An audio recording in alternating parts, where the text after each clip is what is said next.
தாத்தா வராரு, செதற விட போறாரு.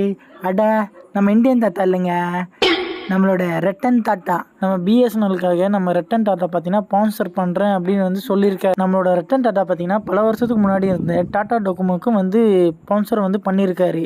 ஆனால் இப்போது டாடா டொக்கோமோ அப்படின்னு ஒரு சிம் இருக்கா அப்படின்னு வந்து சில பேருக்கு தெரியல. அந்த நிலைமைக்கு வந்து அது போயிடுச்சு.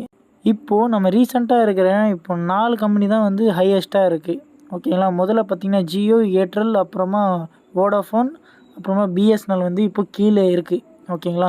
எப்போ இந்த ஜியோ, ஏர்டெல், அப்புறமா வோடாஃபோன் வந்து ப்ரைஸை வந்து ஏற்றினாங்களோ அடுத்த ஒரு 2 மாதம் கழிச்சே வந்து கிட்டத்தட்ட 1 மில்லியனுக்கு மேலே வந்து பிஎஸ்என்எல் சிம் வந்து புதுசாக வாங்கியிருக்காங்களாம். சரி, 1 மில்லியனுக்கு மேலேயே வந்து பிஎஸ்என்எல் சிம் வந்து புதுசாக வாங்கினாலும் அதில் வந்து டவர் கிடைக்கல, சரியாக நெட்டு கிடைக்க மாட்டேங்குது அப்படின்னு வந்து நிறைய ப்ராப்ளம் வந்துச்சு.